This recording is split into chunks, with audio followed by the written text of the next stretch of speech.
This is truly a show that does not get its due. For those who don't know, Years and Years is a 2019 show written by Russell T Davies. Russell T Davies is very famous for many different TV shows like It's a Sin, Queer as Folk, Sarah Jane Adventures, Doctor Who Confidential. But this series, which is an alternate history sci-fi dystopian spec series that takes place through the 2020s, so it goes all the way up to 2029, shows us what life might have looked like in the future.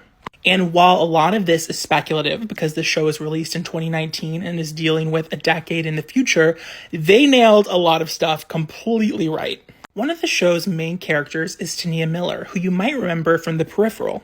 The Peripheral, for those who don't know, is the 2022 sci-fi series by Amazon Prime Video based on the popular novel starring Chloe Grace Moretz.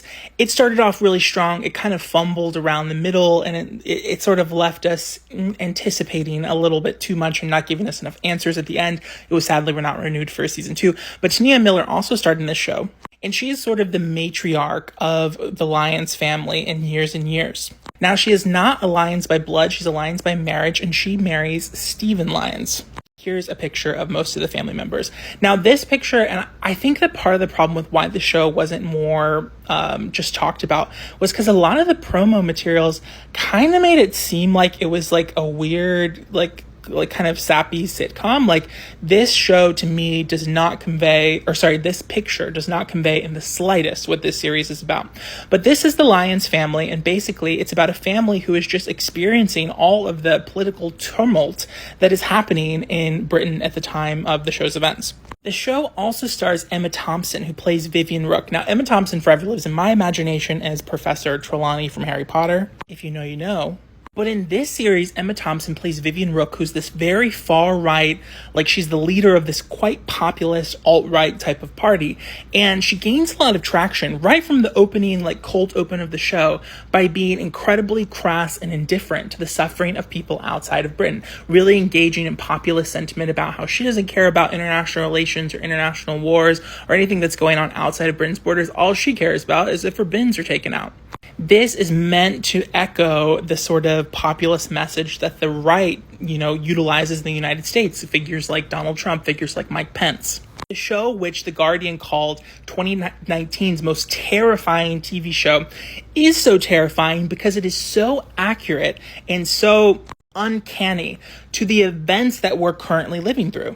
Victor Garaya, who is one of the Ukrainian characters on the show, who plays, he plays Daniel Lyons' partner in life. And throughout the show, he's navigating a very, very complex, trying to immigrate. He becomes a refugee from Ukraine. Now, the show gets into some of the world events that are transpiring right now, accurately predicting just the general turmoil in Russia and the Ukraine. But more broadly talks about how the experience of trying to immigrate to another country, trying to seek asylum, even when you are a refugee, fleeing from a place that you would be imprisoned or worse for your sexuality or any sort of aspect of your being, it just shows how much bureaucracy and BS these people have to deal with and just how horrific it is, the conditions that people are under. So the show is, one, dealing with that plot line while also very interestingly tracing the love story between these two characters. And it's also looking at how economic instability caused by geopolitical turmoil impacts people who, quote unquote, made all of the right financial decisions. Stephen Lyons, who is Tania Miller's character's husband. You can see here their daughter on the far right who's sitting down and their other daughter on the far left up there. They basically are the rich ones of the Lyons family. Stephen worked in banking. He had saved millions of pounds. He had lived in a $2-point-something million house.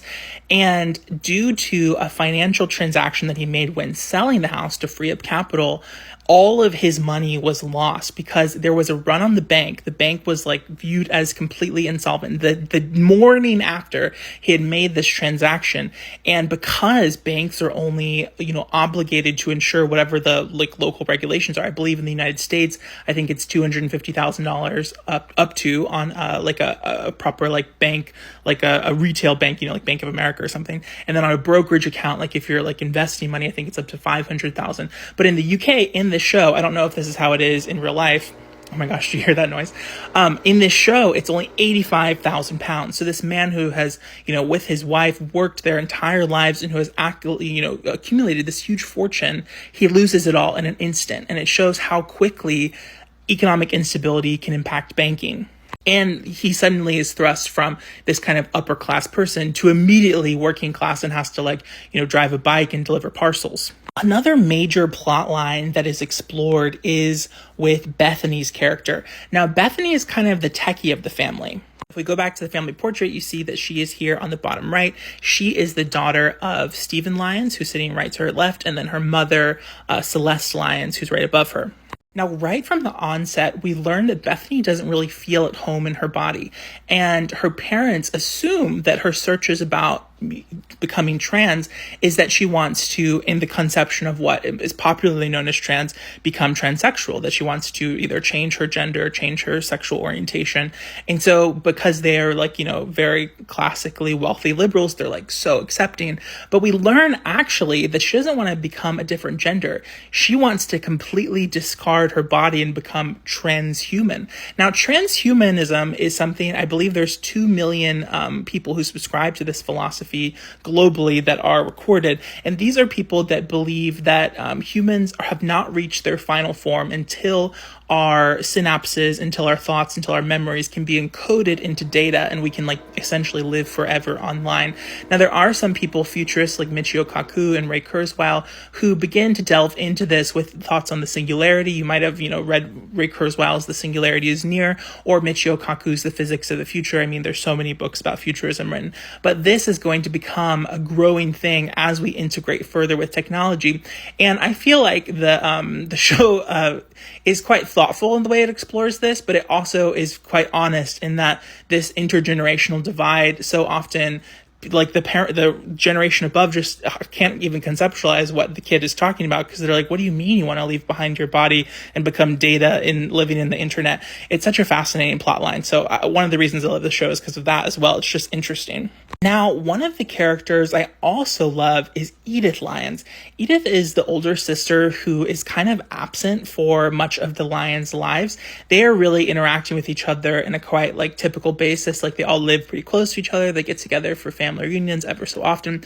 But Edith is an activist, and she has been sort of gone since she could leave. She has been, protesting things, on picket lines.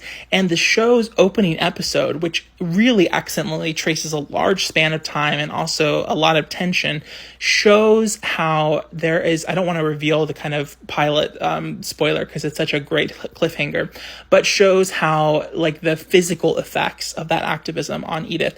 Her character throughout the series is one that is really fascinating and that I would love to talk more about in the comments. I hope y'all will go watch this show. Now, another character who I love, and thank you to Radio 100 for making this very, accessible chart, is Muriel, who's the grandmother and one of the other matriarchs of the family. And I like that the show explores the way that people of a different generation interact with technology. The sort of AI chatbot is called Senor on the show, which is similar to our Alexa Amazon speakers. And oh my gosh, did my Alexa light up when I said that? And yeah, I just love her plotline, and there's this really interesting kind of subplot about macular degeneration and how it's completely healed. So the show isn't all doom and gloom of the future. It also shows some of the scientific breakthroughs that happen. Now, I'm almost out of time, and I could probably talk about this show all day. I just recently rewatched it all, literally this week. I've seen the whole thing through probably 3 times now. I watched it once when it originally aired. It was very obfuscated naturally by the pandemic. I watched it again when I came home from grad school with my parents, and they really loved it. And then I just watched it again, literally finished it last night. The other character, I'm sure there's definitely more characters that I'm missing. I would love to talk about Edith's partner. I didn't really get into Rosie either. Rosie is very interesting because she's one of the poorer members of the Lyons family, and it sort of shows how the predatory populism, how she is kind of buys into Vivian Rook's populist ideology, but she also has a really cool arc of taking back kind of agency, which is really awesome. I'm out of time, but go stream this show on HBO Max, now called Max. It's still like such a weird thing to just call something Max, but it is, all episodes are streaming now. It is a really excellent show, and I just think that because of the pandemic and other big societal factors, this show kind of got swept under the rug. People sort of missed it. It didn't really get the press it deserved.